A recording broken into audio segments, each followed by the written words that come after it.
So I would like now to invite Jennifer Gold to our virtual stage.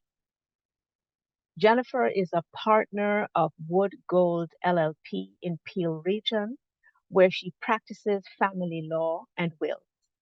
She's a York graduate and holds honors BAs in both English and psychology. So for all the people who wonder what the English degree can lead to, here you go. She is a past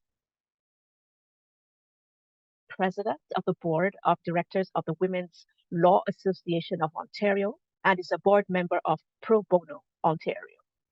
In 2021, Jennifer was the recipient of the Ontario Bar Association's Award of Excellence in promoting women's equality. And in 2017, she received Lexpert Zenith Award celebrating the advancement of women in the legal profession.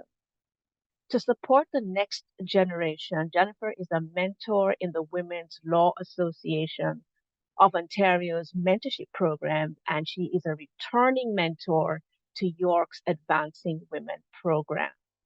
Welcome, Jennifer Gold. Thank you, Professor Johnson, and for those kind words with my bio.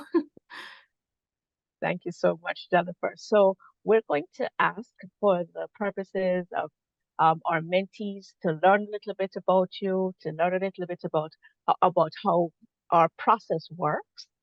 Could you tell us a little about your time at York? Do you have any favorite professors who you remember, any courses that come to mind, any hangout spots? What was York like for you? I have to say, I loved my time at York University. I did a 4-year honors degree and law school as well. So I was at York for 7 years. And during my undergraduate degree in the arts program, I lived in residence. So I got to enjoy residence life at York University. And I would say some of my favorite courses were post-colonial literature with Professor Emeritus Arun Mukherjee, literary theory with the late Marie Claire Lepps, I believe, and actually I took a vocal jazz ensemble course with the Faculty of Arts, and Bob Hamper was the instructor, and had a wonderful time singing jazz throughout that first 4 years.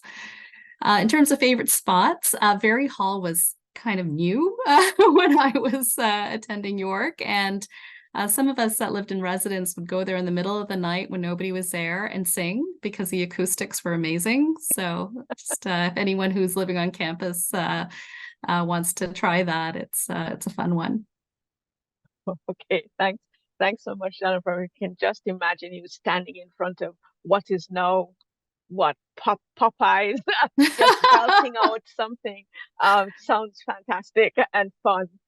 Okay, so can you share with us some of your career highlights since you've left York, since you were a York student? Yeah, I would say, after leaving York, obviously getting into law school was a big one just because it's so competitive and challenging, and probably at that time the most difficult part of the journey of becoming a lawyer, doing the LSAT, getting the good grades in your undergrad, and applying to get in.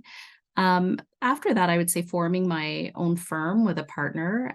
We're an all-women law firm, actually. We practice primarily family law, but we are premised on, work-life balance, or trying to achieve that and all that entails. And we honor the needs of our lawyers and staff to care for others, whether it be children or parents, or, pursue other things besides a career in law.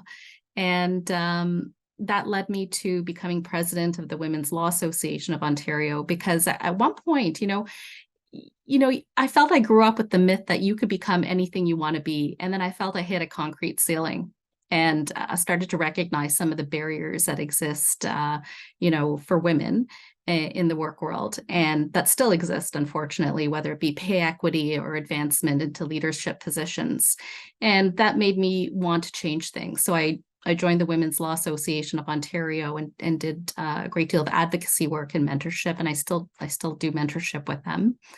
And more recently, I'm a bencher at the Law Society of Ontario, which is essentially a board member. I ran in an election earlier this year, and I'll be a bencher for the next 4 years, and hopefully can advocate for change in our profession for the better. Okay, thank you so much for that. Your own work, your own journey, um, explains why you're here supporting women at York who are students and who might want to think about how to enter the work world, which continues to have these barriers. We know this to be true. What role have networking and mentoring? I know you're a mentor, but what role has mentoring played in your professional life? Well, unfortunately, I didn't benefit from very much mentorship at all when I was doing my undergrad and law school. My parents immigrated from India in 1970. First generation to I'm the first generation to attend university in Canada and law school and be a lawyer, obviously. And I kind of went into the work world sort of blindly stumbling. I didn't understand law firm culture. There was no one there to explain any of this to me or to understand the myth of that you can become anything you want to be is a little more challenging if you're a woman and a racialized woman. So I missed that. And so that's why I value these programs so much. This is an opportunity for you to gain some knowledge about what lies ahead once you graduate from whatever program you're taking. And we have an amazing group of mentors here from very diverse backgrounds. We're all from York, I believe, all York alumni.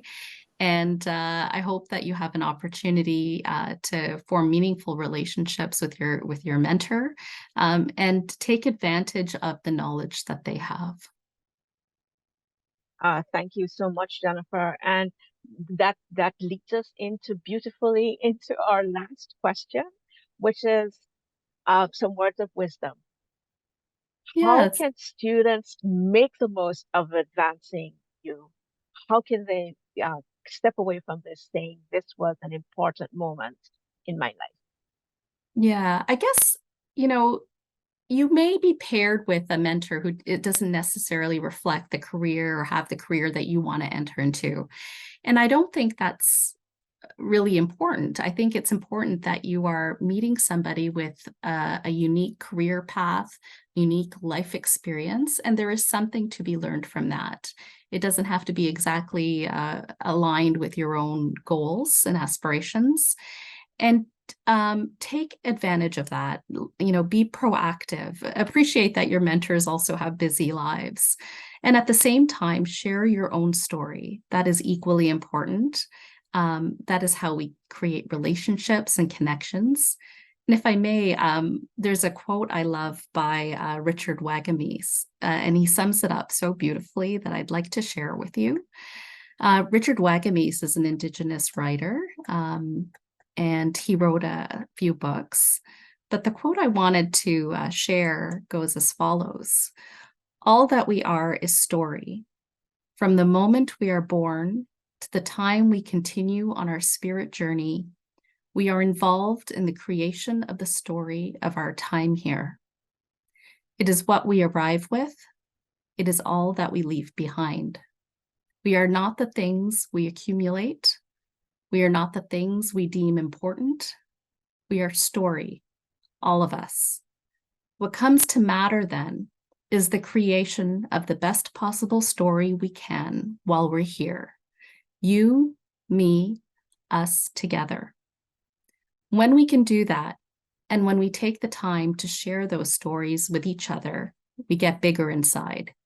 We see each other, we recognize our kinship, and we change the world one story at a time. Thank you. Wow. Thank you. I cannot imagine a better way to end this portion of our program.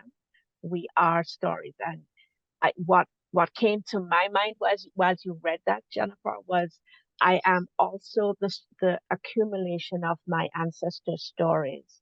I am all the people I meet, I am part of their story and they are part of mine. There may be people on this call who know that South African phrase, concept of Ubuntu, which is I am because you are. We are all part of each other's stories, and this is a wonderful, wonderful way to end this section. Thank you, Jennifer, so much for uh, taking us on that journey.